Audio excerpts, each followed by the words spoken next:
হানিয়া আমিরকে দক্ষিণ এশিয়ার সবচেয়ে সুন্দরী নায়িকা হিসেবে ধরা হয়।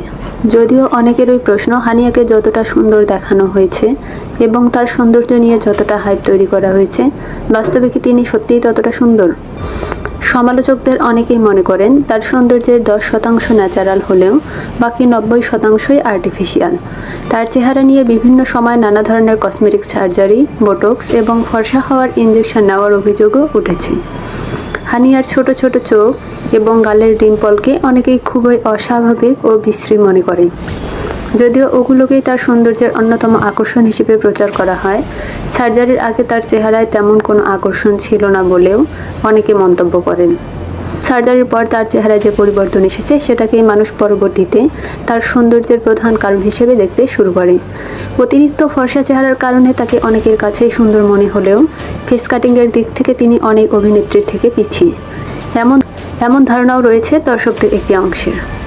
কিঞ্জা হাশমি, সারা খান কিংবা লাইবা খানের ধারে কাছেও হানিয়ার ফেস কাটিং বা সৌন্দর্য নেই, এমন মন্তব্যও করেন অনেকেই।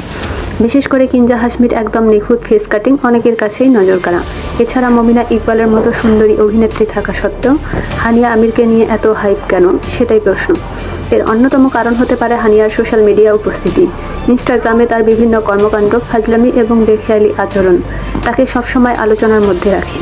অনেক সময় সে এমন কিছু কাজ করে ফেলে যেগুলোকে সে হয়তো ফাজলামি হিসেবে নেয়, কিন্তু দর্শকদের একটি অংশ সেগুলোকে মোটেও ফাজলামি হিসেবে দেখে না।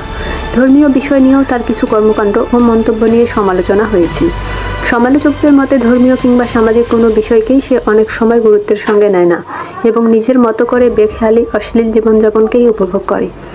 তার এই বেহায়াপনা, ফাজলামি ও ছাপড়িগিরির কারণে বরং তাকে নিয়ে মানুষের আগ্রহ আরও বেশি তৈরি হয়।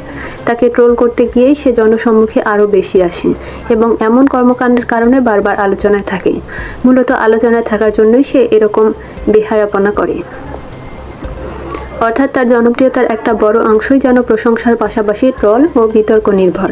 হানিয়ার শুরুটাও কিন্তু কোনো বড় অভিনয় জগৎ থেকে নয়, বরং পড়াশোনা করার সময় সোশ্যাল মিডিয়ায় টিকটক, মজার ভিডিও ও লিপসিং কন্টেন্ট বানিয়ে পরিচিতি পান। এক পর্যায়ে তার এসব কন্টেন্ট চলচ্চিত্র পরিচালকদের নজরে আসে। ফলে মাত্র 19 বছর বয়সে কোনো পূর্ব অভিনয় অভিজ্ঞতা ছাড়াই 2016 সালে জানান চলচ্চিত্রের মাধ্যমে অভিনয়ের সুযোগ পান। আর সেখান থেকেই শুরু হয় তার শোবিজ ক্যারিয়ার। তবে অভিনয়ের দিক থেকে হানিয়াকে নিয়ে সমালোচনাও কম নয়। অনেকের মতে তার অভিনয়ে তেমন কোনো দক্ষতা নেই এবং তার অভিনয় অনেক সময় জঘন্য লেভেলের মনে হয়। চরিত্রের মধ্যে আলাদা কোনো ন্যাচারালিটি নাই। সংলাপ বলার ধরন, কথাবার্তা, আচরণ এবং চালচলন সবকিছুই অনেক সময় সম্পূর্ণ আর্টিফিশিয়াল লাগে। তার অভিনীত চরিত্রগুলোর মধ্যেও খুব বেশি বৈচিত্র্য দেখা যায় না বলে মনে করেন সমালোচকরা। একই ধরনের এক্সপ্রেশন, একই ধরনের আচরণ এবং একই ধরনের ব্যক্তিত্বের পুনরাবৃত্তি যেন তার অধিকাংশ চরিত্রে দেখা যায়। সম্প্রতি শেষ হওয়া মেরি জিন্দেগি হ্যায় তু নিয়েও একই অভিযোগ রয়েছে। অনেক দর্শক নাটকটি মূলত বিলাল আব্বাস খানের জন্য দেখেছে বলেই মনে করেন। নাটকের গল্পে তেমন কোনো কনসেপ্ট বা শক্তিশালী স্ক্রিপ্ট না থাকলেও নায়ক নায়িকার জনপ্রিয়তার কারণে নাটকটি দর্শকদের কাছে আগ্রহ ধরে রাখতে পেরেছে। এর আগে কাভি মে কাভি তুম নাটকের জন্য হানিয়া আমির ব্যাপক হাইপ পান, কিন্তু সমালোচকদের মতে তার চরিত্রগুলো খুব একটা ইম্পর্টেন্ট বা বৈচিত্র্যময় নয়। বরং বড় বড় প্রজেক্ট, জনপ্রিয় নায়ক এবং আলোচিত জুটির সঙ্গে কাজ করার কারণেই তার জনপ্রিয়তা বারবার বেড়েছে। অভিনয়ের প্রকৃত দক্ষতার চেয়ে সৌন্দর্য, ফর্সা চেহারা, সোশ্যাল মিডিয়ার জনপ্রিয়তা এবং বিতর্ক এসবের কারণে হানিয়া আমির আজ এত বড় তারকা হয়েছেন বলেই মনে করেন অনেকেই। আর এই কারণে দেশের বড় বড় সেলিব্রিটিদের সঙ্গে কাজ করার সুযোগও পাচ্ছেন তিনি। এমনকি বলিউডে কাজ করার ব্যাপারেও হানিয়ার আগ্রহ বারবারই স্পষ্ট। ভারত-পাকিস্তান যুদ্ধের সময় তার অবস্থান নিয়েও আলোচনা ও সমালোচনা হয়েছে।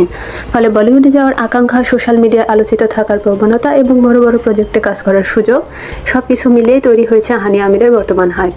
তাই প্রশ্নটা থেকে যায়, হানিয়া আমির কি সত্যি দক্ষিণ এশিয়ার অন্যতম সেরা ও সুন্দরী অভিনেত্রী, নাকি সৌন্দর্যের হাইপ, সোশ্যাল মিডিয়া জনপ্রিয়তা, বিতর্ক এবং বড় বড় প্রজেক্টেই তাকে এমন জায়গায় নিয়ে এসেছে?